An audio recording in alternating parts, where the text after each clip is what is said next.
নমস্কার বন্ধুরা, আমি আজকে ছানা পোড়া করব বাড়িতে। তার জন্য আমি এখানে 1 লিটার দুধ নিয়েছি। দুধটাকে দেখুন ফুটছে। আঁচটা একটু কমিয়ে দিয়েছি কারণ ভিডিও করার জন্য।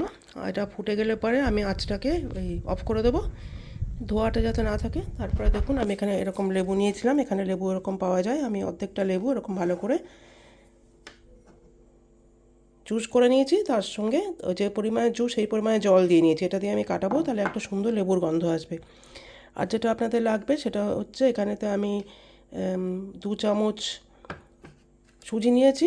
আমার ঘরে যেরকম সুজি ছিল এরকম 2 চামচ, বড়ো চামচে 2 চামচ সুজি লাগবে। আর এখানে লাগবে হচ্ছে 1/3 কাপ, যে মেজারিং কাপগুলো থাকে মেজারমেন্টে, তার 1/3 কাপ চিনি লাগবে।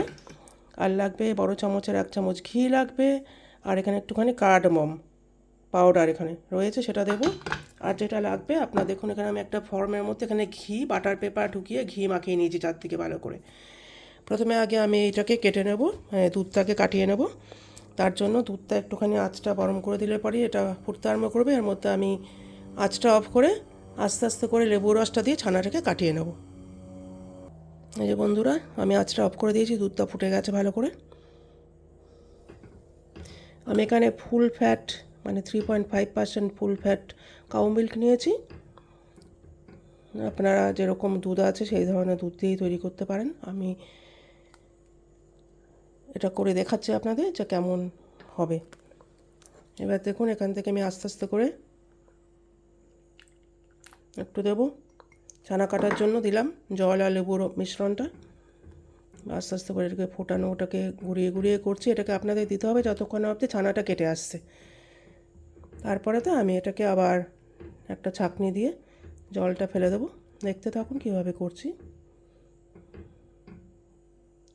পনিরের জন্য যেভাবে দেখিয়েছিলাম, এটা কাপড়ের মধ্যে দিয়ে ওরকম করার দরকার নেই, কারণ এটা একটু থকথকে মতো হবে, আমার বেশি শুকনো লাগবে না।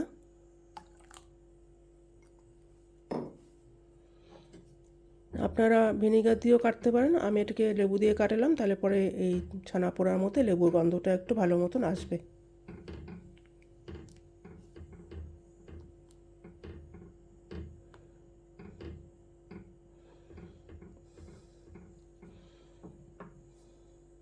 এই যে বন্ধুরা দেখুন, আমার ছানাটা কেটে গেছে ভালো মতন। এবার আমি এই জলটাকে ফেলে দেবো। তার জন্য একটা নিচে একটা এরকম বড় পাত্র নিয়েছি, তার উপর একটা ছাঁকনি নিয়েছি বড়। এটার মধ্যে দিয়ে স্প্যাচুলাটা দিয়ে চেপে চেপে যতটুকু জল ফেলা যায় ততটুকু জল ফেলে দেবো। তো বন্ধুরা দেখুন, ছানাটাকে আমি এরমভাবে চেপে চেপে চেপে চেপে জলটাকে ফেলে দিচ্ছি যতটার মধ্যে আছে। নিচে একটা পাত্র বসিয়ে নিয়েছি, নাহলে এটা তো মেঝের মধ্যে পড়ে যাবে। আর এই যে দেখুন, এখানে আগে আমি ছেঁকে নিয়েছি জলটাকে।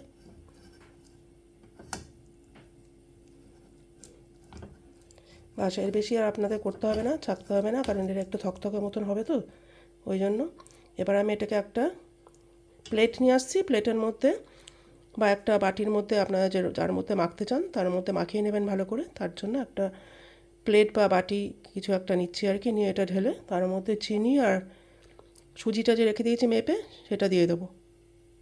বন্ধুরা দেখুন, আমি এটা প্লেটের মধ্যে নিয়ে নিয়েছি। এবার আমি যে মেপে রেখেছিলাম চিনিটা, সেই চিনিটার মধ্যে দিয়ে দেবো। আপনারা আপনাদের পরিমাণ মতো চিনি দেবেন, অথবা গুড় থাকলে ভালো, গুড় দিয়েও করতে পারেন, খেজুরের গুড় ভালো লাগবে খেতে। এখানে আমি সুজিটাও দিয়ে দিলাম, মেপে রেখেছিলাম সব। এবার এর মধ্যে ঘি দিয়ে এটাকে ভালো করে মেখে নেব। বন্ধুরা এবার দেখুন, ভালো করে মেখে নিয়েছি যাতে কোনো দলা পাকিয়ে না থাকে। এর মধ্যে আমি ঘিটা দিয়ে দিলাম, বড় চামচের 1 চামচ হাতে গড়া ঘি নিয়েছি। এটা লিকুইড ঘি হলে ডবল পরিমাণ দিতে হবে। আর একটুখানি ছোটো এলাচে গুঁড়ো ছিল দিয়েছি। এটাকে ভালো করে মাখিয়ে এখন 30 মিনিট রেস্টে রাখতে হবে।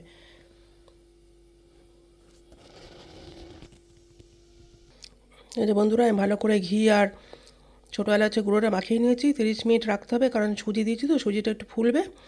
আর এই যে ছানা কাটা জলটা ফেলবেন না, যদি এটা একটু শক্ত হয়ে যায় জল লাগে, ছানা কাটা জল দিয়ে একটুখানি থকথকে মতো হবে এটা জিনিসটা।